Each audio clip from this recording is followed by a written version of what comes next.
job where you have to give 100% of yourself.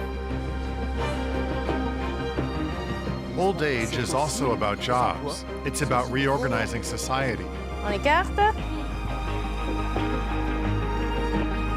Spending time with youngsters makes us feel a bit younger ourselves.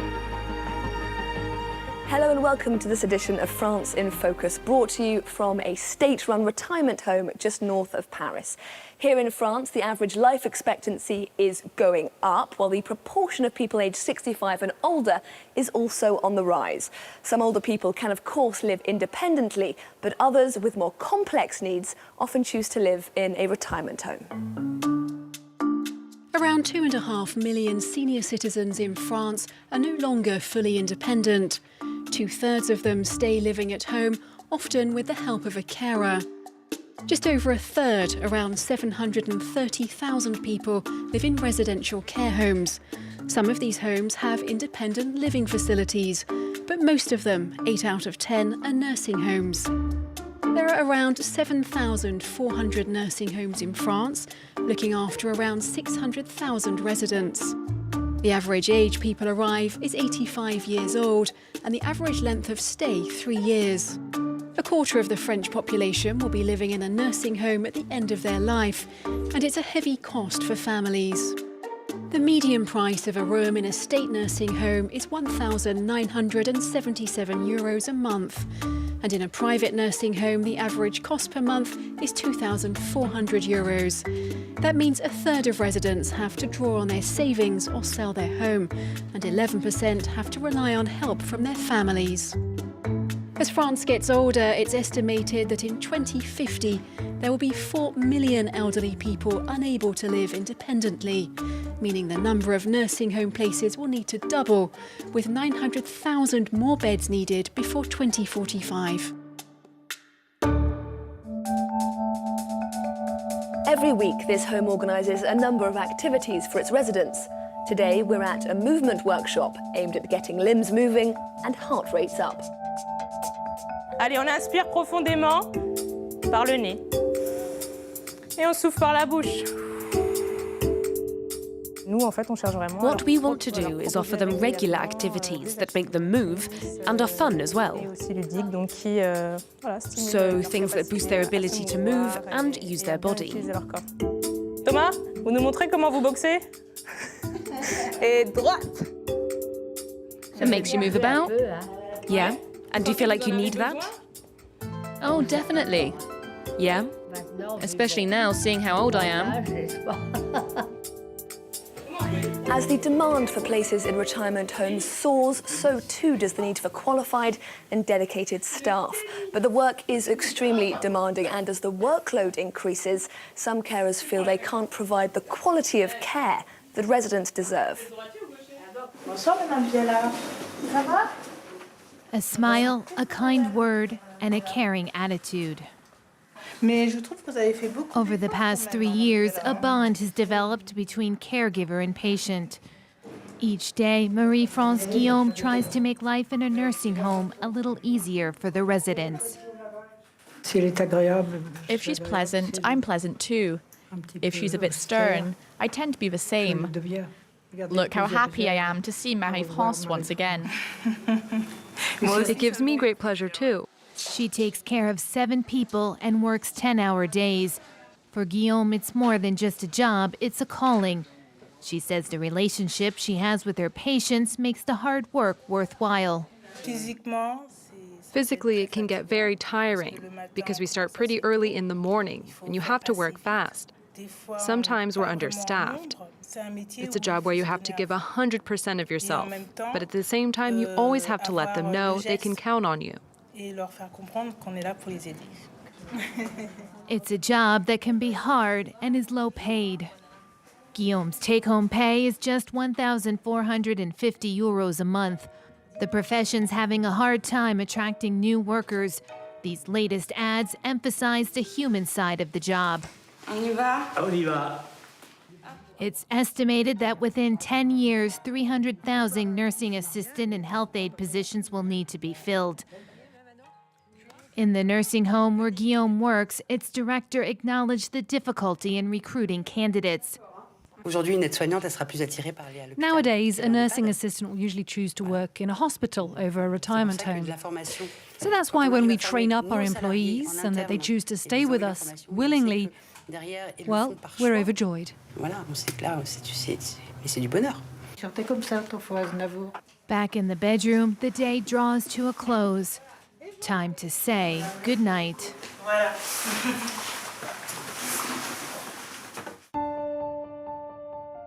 As the country grapples with how best to care for its senior citizens, there are luckily some working towards finding answers. Serge Guérin is a French sociologist and expert in ageing. Serge Guérin, thank you very much for speaking to us here at France 24. So is France sufficiently prepared to deal with this ageing population?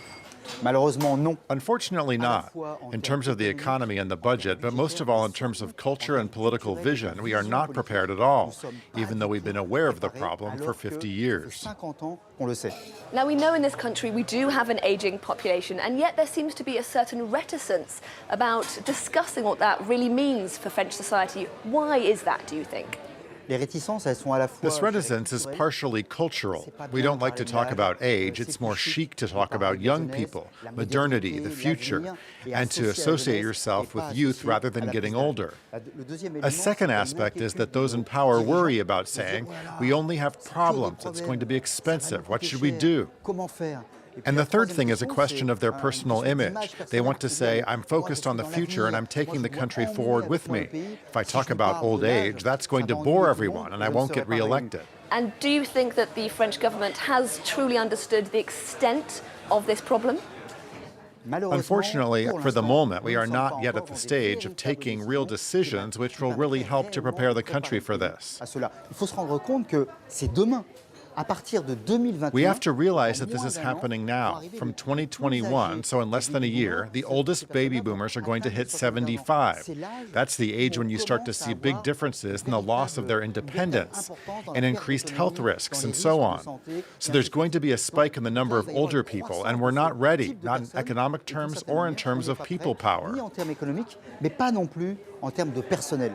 And there's also an important question to ask about the quality of care people receive in retirement homes. There was a recent study out saying that people who were in retirement homes were significantly more likely to experience depression, for example, than people who were able to stay in their own homes. The issue is how do we look after these people while at the same time developing preventative policies by getting involved earlier? And how do we enable these people to lead a life of dignity until the very end?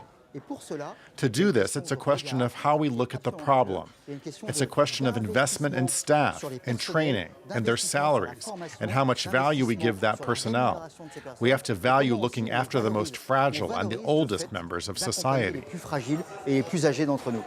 France is experiencing a phenomenon we're seeing across Europe. Women are having fewer children as the population is getting older and older. That leaves the question of taxes. Who's going to pay for the care that French people are increasingly needing in old age? The birth rate in France is one of the highest in Europe, so on this point we're more well-balanced than other countries. On the other hand, it's society's choice where we put our money, taking into account that when money goes into care for the elderly, it's not money going to waste. It's money that goes into jobs, into economic growth. So it's money that isn't just for the elderly, it goes toward everyone in society and offers projects for society as a whole. Serge Guérin, sociologist and expert in ageing, thank you very much indeed. It's a pleasure for me. Thank you.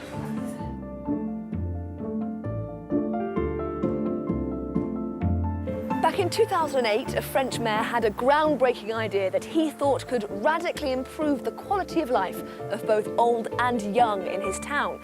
His vision, establishing a primary school and a retirement home under the same roof, facilitating regular shared activities. And as you're about to see, it's been a resounding success. A cooking class with a twist.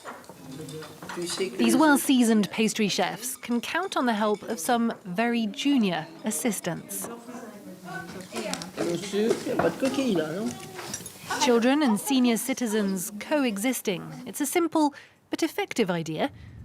The village primary school shares premises with 24 flats for old-age pensioners.